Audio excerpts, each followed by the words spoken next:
Nandito na po si Colonel Toto Noel Vestuer ng 802 Brigade at pag-usapan natin yung kanilang mga inisyatiba at kanilang mga hakbang kontra CPP, NPA, NDF live via Zoom. Good morning po, Colonel. Merry Christmas. Welcome po sa programang Laban Kasama ang Bayan. Ay, nawala. Babalik mamaya. In a while. Nawala daw yung signal ni Colonel. Andiyan na? Pareho kami sa Visayas area ngayon at medyo mahirap-hirap ang internet connectivity. Go ahead, MJ, let's try on checking with Colonel Toto Vestuer, Ma'am Lorraine. Go ahead po. Colonel, Merry Christmas. Yes, MJ, good morning. And good morning yan kay Ma'am Yusek Rain Badoy at sa aking kabayan na si Eric. Merry Christmas din po sa inyo at sa ating mga followers. Yes, Colonel Toto Vestuer, good morning to you, kababayan ko gidini, taga Iloilo gid. Sir, salamat at nandyan kayo sa area ng Leyte, kayo nila General Oliveros, at hindi nyo pinabayaan, kasama ng mga gobernador at mayors dyan, ang ating mga kababayang humarap sa panibagong sa pagsasalanta at pag-atake ng kalamidad dulot ni Bagyong Odette. Kwentuhan nyo kami, Colonel Toto Vestuer, sa inyong magandang breakthrough sa mabilisang ground mobilization, army support, armed forces, and whole of government participation sa panahon ng kalamidad na ipinakita ng 802nd Brigade. Go ahead po, Colonel Toto Noel Vestuer. Yes, ka-Eric, before the landfall, at bilang paghahanda natin sa parating na bagyo at kinakategorize nga itong isang malakas na bagyo, and because of the experience ng mga taga-Region 8 sa Yolanda, naglagay na tayo ng mga tao doon sa mga respective disaster risk management DRRMO sa province, sa city at saka sa municipality for easier coordination. So nung dumating yung bagyo, nakapaganda na ang ating mga PDRRMO and pati yung sa mga municipalities. So dito sa area ng ng northern part ng area ng 802nd Brigade, particularly dito sa Leyte, medyo hindi masyadong malakas ang tama dito, pero ang 5th district ng Leyte pati ang buong probinsya ng Southern Leyte medyo matindi talaga ang hagupit ng bagyong si Odette, So kagad-agad sa pamumuno ni Joint Task Force Storm Commander na si Major General Edgardo De Leon ay nag-create po tayo ng Joint Task Force Bulig Leyte, consolidate lahat ng efforts ng AFP units, hindi lang ng Army, sa buong Region 8 para makapag-responde sa mga kababayan natin dito sa particularly sa 5th District ng Leyte, pati ang Southern Leyte. As far as National Task Force LCAC is concerned, katuwang din natin dyan ang Regional Task Force LCAC, pati yung mga Provincial Task Force LCAC ng dalawang lalawigan, pati sa Leyte at saka sa Biliran, and the 3 provinces of Samar, na tumutulong dito sa paghanap ng mga pagkalap ng mga donations at from other organizations, other stakeholders na maipapaabot kaagad natin doon sa mga kababayan nating apektado sa Leyte at saka sa 5th District ng Leyte. Malinaw preemptive coordination, preemptive deployment. Ma'am Lorraine, your take on this, parang ginawa din ni Pastor Quiboloy, pre-deployment of relief support standby operation. Ang kanilang naging approach kay Colonel Toto Vestuer, Ma'am Lorraine, preemptive coordinative action with pre-deployment of forces for ground operations to react immediately upon the storm hit sa area na in-expect nila madadaanan ng bagyo. Ma'am Lorraine, your interaction for this very good organizational initiative nila Colonel Toto Vestuer, General Buggy De Leon, and General Oliveros. Go ahead, Ma'am Lorraine. Yeah, I'm very grateful for it.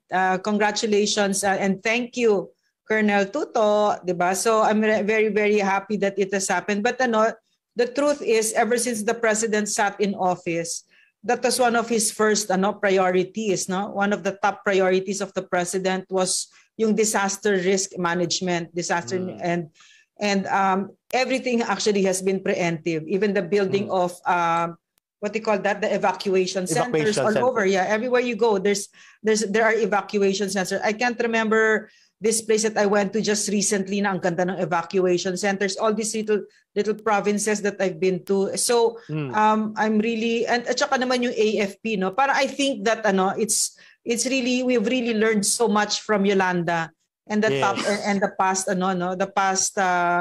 the traumatic that we've had to go through as a country. Colonel Toto, I'm curious, why is it that bakit humihingi ng donations ang region ang AFP sa Region 8? Why ang Army?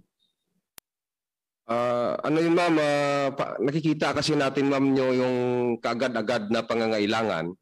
Yeah. Nagpapadala din naman ng mga nakastock na mga immediate na yung ating ibang agencies like the SWD, yung OCD, na kaagad-agad din natin. Pero because of the massive effect nitong Yolanda, in-anticipate natin na maaring magkakaubusan. And alam mo naman yung diwa ng kabayanihan dito sa atin, no? Marami nang nagko-connect sa atin. Paano sila makakatulong? Maraming, aside from the government agencies, no, na kaagad-agad na nagresponde, marami ring organizations na like the Rotary, like the JCs, Operations Blessing, yung mga ibang mga partner agencies natin na nag-react tayo diyan para ma-synchronize at ma-organize natin itong mga donations na ito para mapaabot natin sa mga kababayan. Colonel Vestuir, kasi when even before Yolanda hit, meron ako mga grupo talaga from outside the country, from my schools, no, na they were really asking me kung where can they donate. Ang sagot ko, kasi DSWD ako dati, I said there's no need, the government is not asking kasi kaya ng government. Pero nakita ko din na ayan na, nagsimula na itong mga CPP na to, na mga donation nila, di ba? So I'm really happy that that I could give them an answer na if you really want to donate, then dito. Correct. Dito tama mo rin. Kaysa naman ma'am na gamitin ito at ma-exploit ng mga masasamang layunin ng CPP, NPA, and the front organization, tinanong ako ni Colonel Toto Bistuer. Ano nga Eric, yung kanilang ginagamit na front organization para kunwari ay nagre-relief at nag-disaster reaction sila? Sabi ko, Colonel Toto Bistuer, it's called PCDR. What's that?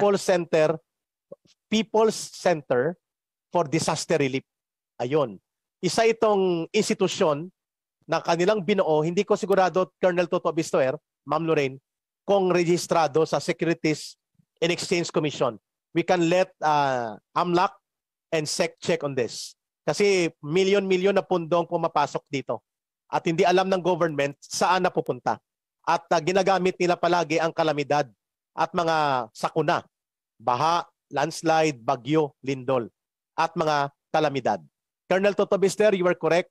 Nang binanggit mo ngayon sa aming umaga, Brother MJ, na binanggit ni Toto Bistuer, ni Colonel Bistuer, na kapag mayroong mga voluntary initiative galing sa pribadong sektor at mga individual dahil sa bayanihan spirit ng Pilipino na likas na matulungin, kailangan ma-coordinate para mapangalagaan ang kanilang intent at hindi ma-exploit at magamit ng mga diskartidor at sindikato ng grupo ng CPP, NPA, NDF, kagaya ng nangyari sa Yolanda, Colonel Toto Bistuer, Ma'am Lorraine, MJ, 2.7 billion pesos ang nakolekta ng CPP, NPA, NDF through PCDR, People's Surge at iba't ibang organisasyon pero hindi napunta sa taong bayan. Colonel Toto Bistuer, would you like to react on this point na nire-raise namin ni Ma'am Lorena, hindi lamang sa purpose ng pag-raise ng fund support or donation support but rather for coordination and consolidation para mas maayos ang mga tulong pribado outside of the government resources. Tama ba, Colonel Toto Bistuer? Yes, Eric, no? Kasi ang response dito, no, ang nakakaalam talaga doon sa effects ng bagyo sa ating lugar are yung mga agencies, no? Like yung OCD na kaagad-agad nagawa ng Arkana, no, ng assessment, no, through ginamit pa natin yung ating mga air assets para makapag-assess ng epekto ng ng bagyo. So yung mga donations na yan, no, ay ino-consolidate para ma-prioritize natin talaga ang areas na lubhang apektado at talagang nangangailangan. No? As far as sabi mo na na may mga grupo identified na natin yung grupo, nabanggit mo na kanina, no, na ito yung kanilang scheme. Tama. At yung mga miyembro mismo nila ang nagpapatunay niya na kaya nga umaklas na sila sa kanila, no, nag-disaffiliate na dahil nga ginagamit sila sa kanilang fund generation scheme, no. So yung mga ito, no, ay nag-fund donation drive sila, and sinasabi pa nila, sinisira pa yung gobyerno, saying that walang ginagawa yung gobyerno. So yun yung mga masakit dito eh. Pero hindi naman ito, no, na yung people surge dito ay nabuwag na natin yan nabuwag na ng task force LCAC natin dito ang people surge dito sa Leyte, even sa Biliran, kaya yung mga members nila nag-disaffiliate na, and sila mismo ang naglahad nito para makarating, no, sa mga potential donors na ganito ang ginagawa ng mga grupo na to, no. So at least kahit pag nalaman nila na ganito pala na pinagsasamantalahan lang yung mga inorganisa nila, hindi naman napupunta doon sa dapat tulungan ang mga pundong kanilang nakalap, ay magdadalawang isip o pwedeng itigil ng mga donors nilang talagang may may kagandahang loob naman na nais talagang tumulong. So yun yung isa sa challenge natin ngayon. Ngayon gumagalaw uli sila is on how to inform the people, particularly yung mga donors, na suriin nilang mabuti itong mga organisasyon para matitiyak, no, na ang kanilang gindonate na intended sana sa mga nangangailangan, sa mga dapat matutulungan, ay talagang mapupunta sa kanila. Tama. MJ, brother, would you like to have this interaction sa napakagandang balita at pagpapahayag galing sa ating Army commanders coming from Leyte area through Colonel Toto Bistoer, the Deputy Brigade Commander. Go ahead, brother MJ, your interaction with Colonel Toto Bistoer. Colonel, may buntag, Merry Christmas, sir. Gaano katibay po yung ating Civil Military Coordination Center, CCMC, sa pagpapadala po ng tulong ngayong sa ilalim po tayo ng administrasyon ni Pangulo Rodrigo Duterte? Yung Civil Military Coordination Center, no, nasa Armed Forces of the Philippines, doon sa GHQ, meron silang ganyan, no, to consolidate the help, no, yung mga relief goods coming from the different areas all over the country, no. So doon, no, busy naman sila at sila yung nag-coordinate ng lahat ng mga ipapadalang tulong dito sa hindi lang sa Visayas kundi pati sa Mindanao, kasi matindi din yung tama doon sa area ng Northern Mindanao, no, sa Siargao, Dinagat, Surigao, no. So they are using all available land, air and ground mobility assets to help support, no, the HADR, humanitarian assistance effort natin sa mga lugar na naapektuhan. Dito naman sa amin sa Leyte, no, in coordination with the GHQ, itong ating Joint Task Force Bulig, no, gin-consolidate lahat natin dito ang assets ng AFP para mamobilize at masynchronize lahat yung mga ginagawa nating efforts doon sa areas nating naapektuhan, no. May mga grupo ng mga karpentero tayo, no, na nanggagaling sa iba't ibang units ng AFP, ng Army, no, sa province ng Samar, from as far as Northern Samar doon sa 803rd Brigade, sa Eastern Samar, galing sa 801st Brigade. Nandoon na sila ngayon naka-deploy. So ano na to, may mga tumutulong to sila sa mga kababayan nating walang kakayahang ipatayo ang kanilang mga bahay, no, dahil particularly doon, halimbawa sa isang bahay, mga babae lang nandoon, sila yung priority na tulungan. Man lang ng trapal para may matutulugan at para ma-feel nitong ano na nandyan talaga tulong, no, bulig, tabang, yun yung mga term natin na ginagamit at busy ngayon yung mga tropa na ito. Ginagamit na rin natin, no, ang ating mga transportation assets, no, yung mga M35 trucks, mga dump trucks, pati yung ang mga helicopters ng ating Air Force, yung Black Hawk, gamit na gamit dun sa area na medyo grabe at mahirap puntahan, no. Nagkaroon din tayo ng mga tawag center assistance doon, although medyo limited kasi marami pang areas, no, na wala pang power at wala pang signal doon sa Southern Leyte. So lahat may mga kababayan tayong may mga kamag-anak sa lugar na ito, nagme-message sa ating Facebook page, nangangamusta sa kanilang lugar. Then pag may nakuha tayong mga pictures, videos and everything about their area, at least kahit paano no, napapanatag sila na wala naman, although na damage yung kanilang mga kabahayan, ay safe naman ang mga members ng kanilang pamilya. Yes, malinaw, malinaw. Ma'am Lorraine, Brother MJ, would you like to do a follow-up? Nakakatabang puso, nakakapag-inspire. Colonel Toto Bistuer, no? Despite Christmas na Christmas, sa ground, Ma'am Lorraine, mga kababayan, mga kasamahan natin dito sa Laban Kasama ang Bayan, na sa ground deployment ang ating mga kasundaluhan, armed forces ito, Air Force, Army, Navy, Coast Guard, pati na ang mga local government officials nagtulong-tulong na ito ang totoong whole of nation and whole of government approach. Kalamidad, pandemya at terorismo, sama-sama tayo palagi. MJ, would you like to have an interaction before ko ibabalik kay Ma'am Lorraine? Go ahead po. We're going to talk later to General Halad, no, the head of the OCD. So he'll give us the whole of the national perspective. But with Colonel Vestuer, in your area of responsibility, gusto ko lang malaman kung sa tingin mo we've reached lahat ng mga kababayan natin dyan na nangangailangan ng tulong. Yung mga sulok-sulok, have we made some inroads? And I want an honest answer sana. Yeah. Kasi those was one of those things na when I went nung Yolanda, hindi talaga sila naabot, at saka yung mga pangangailangan nila hindi na yung sa pabahay, 'di ba, yung mga ganun, yung kahit na temporary shelter, and then we'll talk about the permanent shelter next. But are you confident that we have reached yung mga kababayan natin na nangangailangan in your area of responsibility? What do you think? At para na rin, Ma'am Lorraine, Ma'am Colonel Bistuer, sir, Brother MJ, mga kababayan, makuha na rin ang mga kailangang immediate augmentation na hindi kakayanin sa area nila Colonel Bistuer na within their limits of resources right now. Go ahead po, Colonel Bistuer. Ito lang pagkakataon nyo.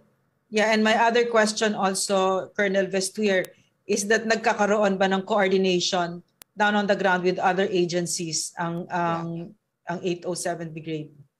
Sige. Go ahead po, Colonel Toto Bistuer. Yes, ma'am. No? Actually, lahat ng efforts natin ay coordinated with the Provincial Disaster Risk Reduction and Management Office and pati sa municipal.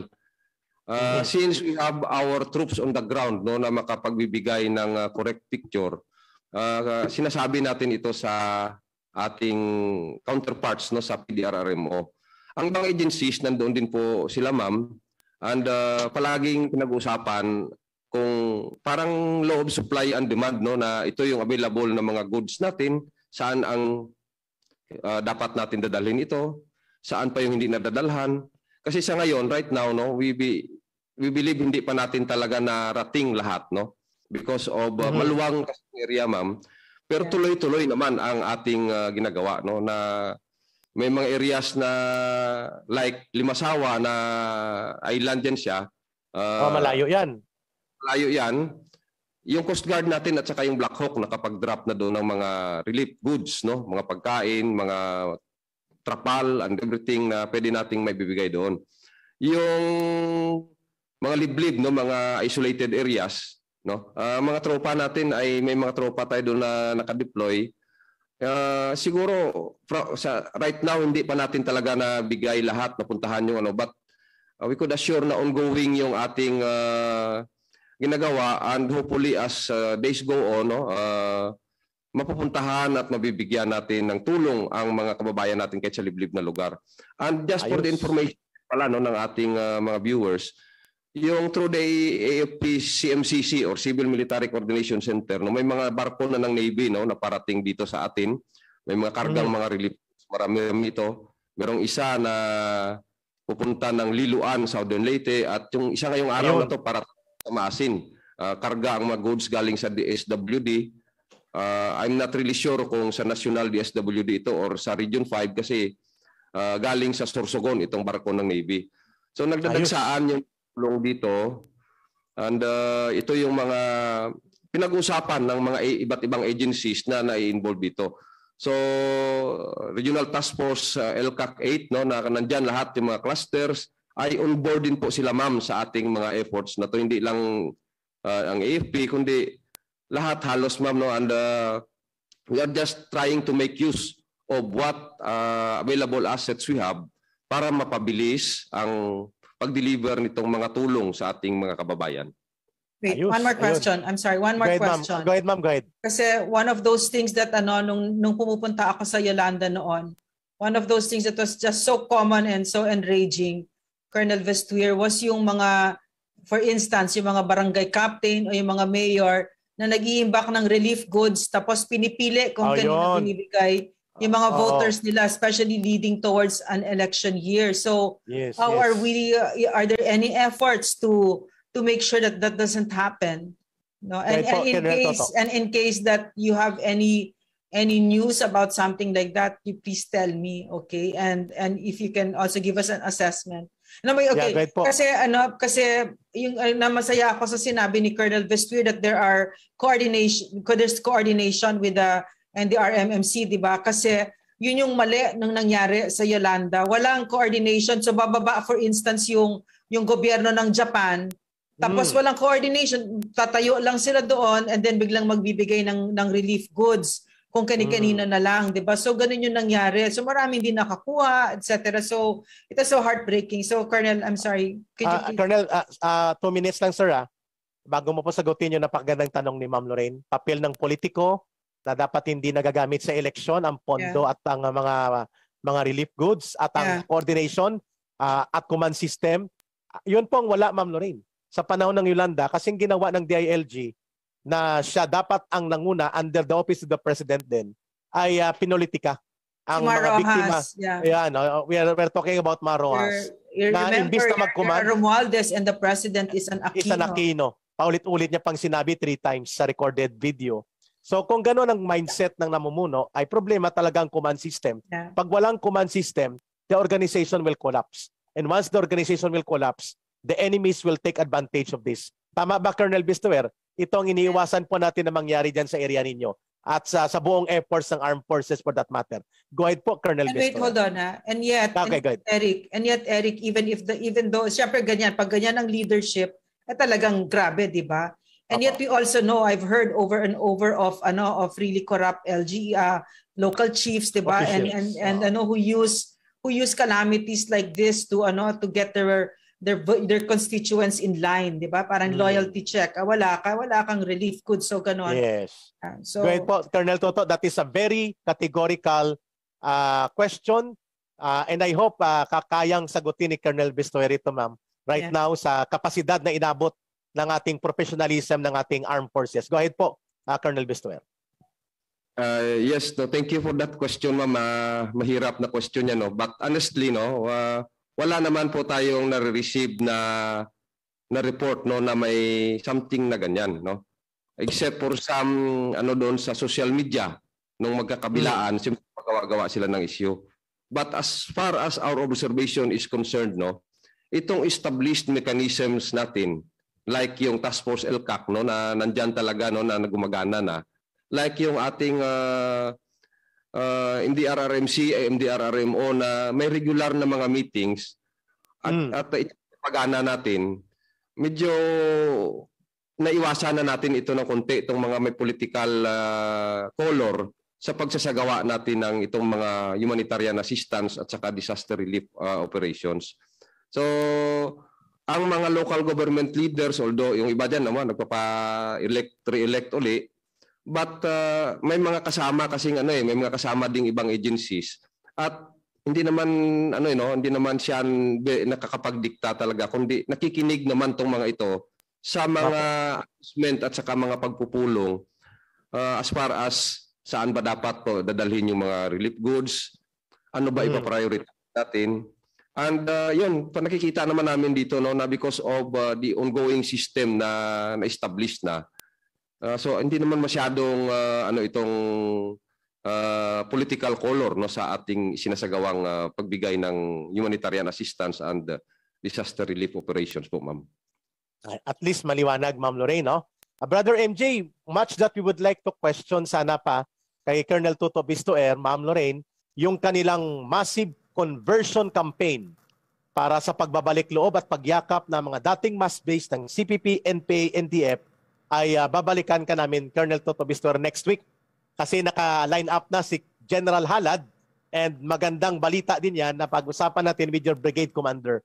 Next episode natin in time sa pagbubunyag natin ng patuloy na pagdaus-dus at pagbagsak ng suportang masa, suportang publiko at mamamayan sa CPP, NPA, NDF na wala silang dapat i-celebrate sa kanilang 53rd anniversary. MJ, your final interaction kay Colonel Tuto Bistuer, Deputy Commander ng 802nd Brigade sa area ng Leyte Provinces, Biliran at mga kapaligid nitong mga kaprobinsya at munisipalidad. Go ahead po, Brother MJ. Colonel, huling mensahe po ninyo sa ating mga kababayan na siyempre sa inyong AOR dyan sa Leyte, lalo pat magpapasko mamayang gabi, nandyan lang po ang ating AFP na handang umalalay, tumulong at magmahal sa ating mga kababayan. Sir. Yes. Yes, MJ, no? Siguro ang ano ko na lang pang last message is yung pagpapaabot ng pasalamat, no, sa mga partner agencies natin. Hindi ko na maisa-isa na patuloy na nagtulong-tulong para sa pagpaabot ng tulong doon sa mga kababayan nating apektado. Marami ding mga nagme-message sa ating Facebook page, no, na mga kababayan natin doon na parang desperate sila, no. Siguro bigyan na lang natin kayo ng pag-asa kung nanonood mo kayo dito na hindi man natin mararating sabay-sabay ang mga lugar na kung saan kayo lahat dyan ay nangangailangan. Pero ang ma-assure natin na ang inyong gobyerno, no, ang inyong armed forces, and even yung mga organisasyons na partners natin ay patuloy pa rin, no, na naggagawa ng paraan para maipaabot sa inyo ang ating tulong. Just hold on there. More help is coming. Yeah. Maraming salamat. Colonel Bistuer, 1 minute. 1 minute, Colonel Bistuer, before you get off the line. Ma'am Lorraine, Colonel, friendly reminder from Laban Kasama ang Bayan. Ayaw nating mangyari yung nangyaring pag-ambush sa Surigao habang nagre-rescue ang ating mga sundalo na pinagsamantalahan ng pagkakataon na nalingat ng konti dahil hakot ng mga kababayang katutubo at mga sibilyan na hindi abutan ng landslide. Colonel, kayo nila General Oliveros, please, mag-ingat kayo dyan, lalo na sa ating mga sundalo na ka-deploy on the ground. Colonel, please, your message. Yes, thank you kayo. At salamat sa reminder nyo. Pero we have taken actions against that, no? And we are not lowering our guards. No? Alam naman natin, traidor itong mga ito. At naka-prepare tayo, no, na we have some measures para maiwasan ito. At ang pinakamagandang measure dito is yung mga tao, no, nasa paligid natin ay sila kaagad yung una-unang magbibigay sa atin ng impormasyon kung may masamang binabalak itong mga ito. So, bago mangyari yan, no, palagay ko makakarating na sa atin ang mga impormasyon na yan at maunahan natin sila para tuloy-tuloy, no, ang ating mga sinasagawa. At kung mayroon mo silang binabalak na hadlangan, i-disrupt o ano man, ay bibiguin natin sila kay Eric. Thank you, thank you. Eric. Yes, Ma'am Lorraine. Yeah, I think I'm speaking in behalf of the Filipino people, Colonel Vestuir, when we thank you. We thank the men and women of the AFP, no, for that, we can sleep soundly at night in Christmas, no, Christmas Eve and Christmas days and the holidays, knowing that you are laying down your lives and staying awake and protecting and defending us. In behalf of the Filipino people, we thank you, our real heroes and heroines. Thank you so much. Mabuhay po kayo, Yes. sir. Ayo, sir. Thank you. Merry Christmas, Colonel Toto Bistuer. Ginapalang gid ka mo.